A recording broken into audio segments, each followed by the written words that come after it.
बहुत सी बातें जीवन में ऐसी घटित हो जाती हैं जिनके संबंध में घटित होने के पश्चात जब हम विचार करते हैं तो समझ में आता है कि यह मेरे द्वारा किसी भी प्रकार से संभव नहीं था। इतना बड़ा काम हमारे जैसे साधारण मनुष्य के द्वारा कैसे हो गया? तो उस समय यह नहीं सोचना चाहिए कि मैंने अपने श्रम, अपने पुरुषार्थ या अपने सुकृत से ये किया। गीता जी में भगवान क्या कह रहे हैं? अहंकार विमूढ़ात्मा कर्ताहमिति मन्यते। पर जो साधु पुरुष होते हैं, सज्जन पुरुष होते हैं, वो किसी भी उपलब्धि का श्रेय स्वयं नहीं लेते हैं। वे उपलब्धि का श्रेय अपने पूज्य गुरुजनों को ही प्रदान करते हैं। इसमें एक बहुत बड़ी बात है कि स्वयं अहंकार से व्यक्ति बच जाता है। हमारे पूज्य गुरुदेव भक्तमाली जी कहते थे, अहंकार किसी काम में नहीं आता। महाराज जी कहते थे अहंकार किसी काम में नहीं आता। किस काम में आता है? तो महाराज जी कहते जैसे बनी बनाई खीर में कोई मिट्टी का तेल डाल दे, केरोसिन डाल दे, तो क्या होगा खीर का? है? खीर खाने की तो बात दूर रही, खीर सूंघने के योग्य भी नहीं रह जाएगी। ऐसे ही मनुष्य के जीवन की जितनी उपलब्धियां हैं विशिष्ट, उनमें वो तो खीर के जैसी हैं और उनको मिट्टी के तेल जैसा अग्राह्य बना देता है अहंकार। इसलिए अहंकार कभी नहीं करना चाहिए। और अहंकार से बचने का साधन यही है कि हम निरंतर गुरु गोविंद की कृपा का अनुसंधान करें। हमने जो कुछ किया भगवान की कृपा से किया। और देखिए ये बात बिल्कुल सत्य है, हम जो कुछ कर रहे हैं वो भगवान के अनुग्रह से ही कर रहे हैं। उपनिषद में एक आख्यायिका है कि त्रिलोक विजय का अभिमान देवताओं को हो गया था, तो भगवान ने कृपा पूर्वक उसे नष्ट करना चाहा और एक विलक्षण तेजोमय यक्ष के रूप में भगवान प्रकट हो गए। और इंद्र को बड़ा कौतूहल हुआ कि है क्या चीज, इतनी विचित्र क्या है। तो सबसे पहले उन्होंने कहा भाई कौन पता लगाएगा इसका? अग्नि बोले हम लगाएंगे, क्योंकि अग्निम ईड़े पुरोहितम, ये तो पुरोहित हैं। सबसे पहला ऋग्वेद का मंत्र अग्नि शब्द से ही आरंभ होता, अग्निम ईड़े पुरोहितम देवस्य ऋत्विजम। तो ये जातवेदा हैं, अग्नि हैं, अग्नि महाराज जी। उन्होंने वही अहंकार वाली युक्ति की। उस तेजोमय परमात्मा ने पूछा कस्त्वम, तू कौन है? ये नहीं कहा कि महाराज जी आपका परिचय क्या, ये सब नहीं कहा। कस्त्वम, तू कौन है? तो वो तो बड़े अहंकार में गए थे अग्नि। उनको लगा कि हमारा बड़ा भारी अपमान हुआ। अग्नि बोले अरे तुम जानते नहीं हमको, जातवेदा मैं अग्नि हूं। गुरुजी जातवेदा शब्द का बड़ा सुंदर अर्थ महाभारत में लिखा है। महाभारत में लिखा है वेदास्त्वदर्थम जातावई जात वेदा ततो ह्यसि। बहुत ऊंची बात। वेदाह त्वदर्थम जाताह, वेद हे अग्नि आपके लिए ही वेदों का प्रादुर्भाव हुआ, वेदों का प्राकट्य आपके लिए। क्योंकि वेदों का जो प्रयोगात्मक स्वरूप है वो यज्ञ के द्वारा ही चरितार्थ होता है। और यज्ञ अग्नि है, अग्नि स्वरूप ही तो है यज्ञ। चाहे स्मार्त यज्ञ करो तो, और श्रौत यज्ञ करो जिसमें वषटकार का प्रयोग होता है वो श्रौत यज्ञ होता है, जिसमें स्वाहाकार का प्रयोग होता है वो स्मार्त यज्ञ होता है। श्रौत स्मार्त किसी भी यज्ञ में अग्निस्थापन होता है। इसलिए वेदों का प्रादुर्भाव अग्नि के लिए। जात वेदास ततो यसी, वेदास त्वदर्थम जातावई जात वेदास ततो ह्यसि। आपके लिए वेदों का प्रादुर्भाव हुआ है अग्नि, आप जात वेदा हो। क्या कर सकते हो तुम? अरे बोले क्या नहीं कर सकते, हम सारे तीनों लोगों को जला के खाक कर सकते हैं। तो भगवान ने एक कथा आपको सुन रखी होगी आप लोगों ने। भगवान ने एक छोटा तिनका, सूखा तिनका सामने डाल दिया, बोले इसको तुम जला के दिखाओ। अग्नि ने अपनी संपूर्ण सामर्थ्य का प्रयोग किया वो तिनके को जला नहीं सके, जलाने की बात क्या चले, गरम नहीं कर पाए उसको, कम से कम गरम तो कर देते। एकदम लज्जित होके अग्नि चले गए। वायु आए, कस्तम तू कौन है? बोले मातरिस्वाहा, मैं वायु मातरिस्वाहा।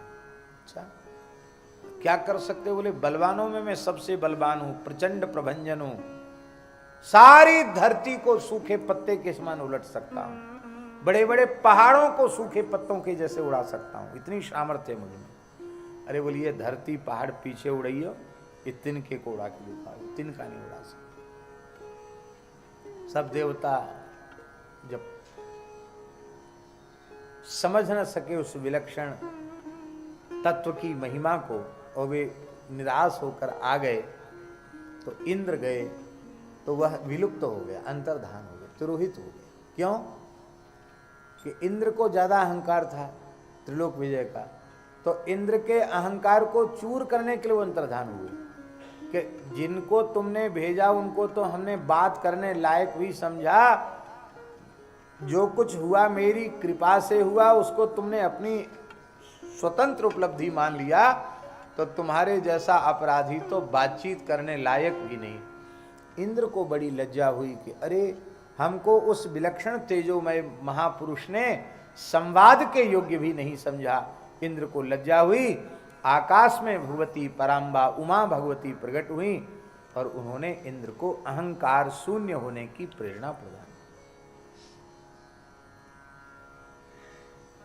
इस कथा के स्मरण कराने का प्रयोजन केवल इतना है कि सूर्य, चंद्र, अग्नि, वायु, वरुण आदि देवता भी बिना भगवत कृपा के कुछ नहीं कर सकते, तो हम तो अत्यंत सामान्य मनुष्य हैं।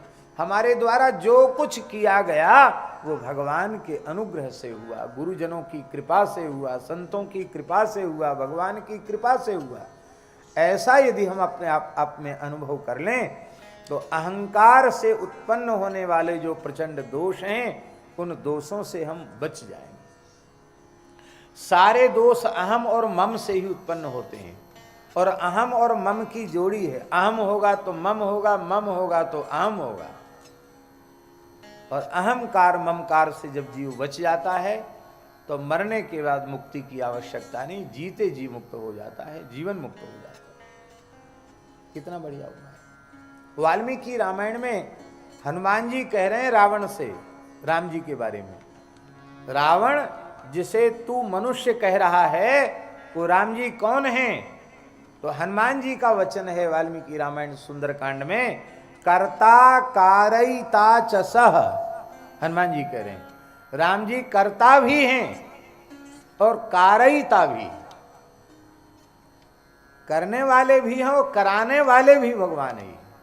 तो हम व्यर्थ अहंकार अपने ऊपर लेते हैं कि हमने किया अथवा हमने कराया। किया भी भगवान का और कराया भी भगवान का, ऐसा अनुभव करना चाहिए। कर्ता कारयिता च सः, भगवान कर्ता। अच्छा, कर्ता व्याकरण में कर्ता की परिभाषा क्या है? स्वतंत्र कर्ता, पाणिनि जी का सूत्र है स्वतंत्र कर्ता। अब ये स्वतंत्र जो शब्द है इसका अर्थ भगवान को छोड़कर और कहां घटित होगा? सर्वतंत्र स्वतंत्र केवल एक भगवान है। व्यवहार में भले ही हम किसी को कर्ता कह दें, लेकिन सच्ची बात है गुरुजी ने जैसा पढ़ाया है कि शब्द की अपर्यवसायी जो वृत्ति होती शब्दार्थ करने की, उस अपर्यवसायी वृत्ति का आश्रय जब हम लेंगे तो स्वतंत्र शब्द का अर्थ परमात्मा में ही जाएगा, क्योंकि स्वतंत्रता केवल भगवान में है। मद भयात वाति वातो सूर्यस्तपति मद भयात वर्षतीन्द्रो दहत्यग्नि मृत्युश्चरति मद भयात। सब कुछ भगवान के द्वारा हो रहा है। अब एक प्रश्न है कि जब कर्ता भगवान है और कारयिता भगवान है तो हमको फिर स्वर्ग नरक आदि क्यों भोगने पड़ते हैं? कोई पूछ सकता है ये बात? भाई जिसने किया अथवा जिसने कराया वही भोगे। करने वाले को कराने वाले को दोष लगे, हम तो कुछ है ही नहीं।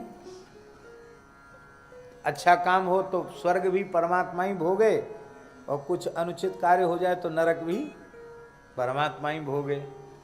जीव को स्वर्ग नरकादि का सुख दुख क्यों भोगना पड़ता है?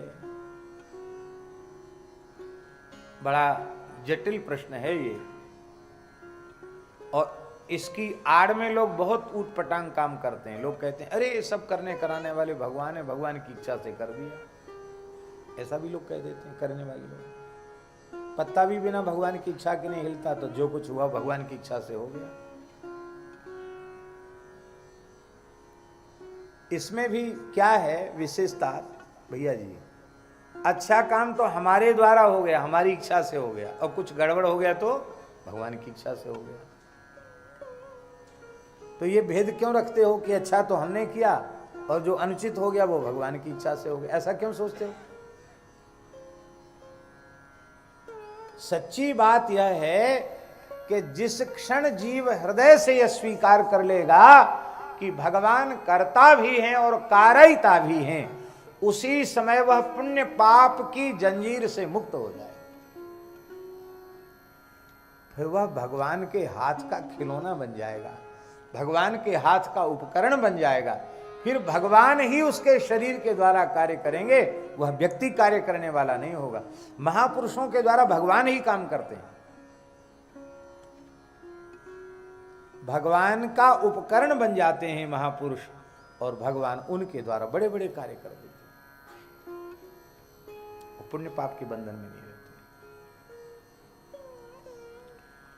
इस प्रकार का जैसे विश्वास है कि भगवान कर्ता भी हैं और कारयिता भी हैं, ऐसा विश्वास जिस भाग्यशाली जीव को हो जाता है, निषिद्ध आचरण जागृत की तो चले क्या, स्वप्न में भी उसके द्वारा निषिद्ध आचरण नहीं होगा।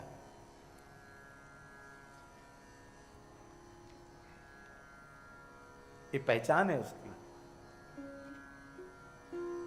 हम लोग सीधे कह देते हैं उर प्रेरक रघुवंश विभूषण, पर महाराज जी बड़ी सुंदर बात कहते थे इस संबंध में, बहुत ध्यान देने योग्य बात है। महाराज जी कहते थे कि लोमस जी जैसे जो जीवन मुक्त महात्मा हैं, उनके हृदय में उर प्रेरक रघुवंश विभूषण हैं।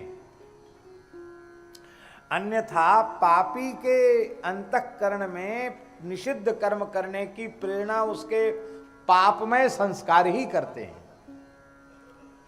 और पुण्यात्मा के भीतर पुण्य कर्म करने की प्रेरणा उसके पुण्य के संस्कार ही करते हैं। पर जो भगवान के भक्त पूर्ण ज्ञानी हैं, पूर्ण भक्त हैं, जो पुण्य पाप के बंधन से मुक्त हो चुके हैं, ऐसे महात्मा वे जो कुछ करते हैं वो भगवान की प्रेरणा से करते हैं। इसलिए उर प्रेरक रघुवंश विभूषण ये लोमस जी जैसे संतों के लिए है। और ये भी उन्हीं के लिए है। उमा दारू योषित की नाई, सबहि न चावत राम गुसाई। वो भी उन्हीं के लिए है जो भगवान के हाथ की कठपुतली बन गए हैं। भगवान के हाथ की कठपुतली नहीं बने तो तुमको जो तुम करोगे वही तुम्हें भोगना पड़ेगा। कबीरा तेरी झोपड़ी गलकटियन के पास, जो करेगा सो भरेगा, तू क्यों होए उदास। जो करेगा उसको भरना पड़ेगा।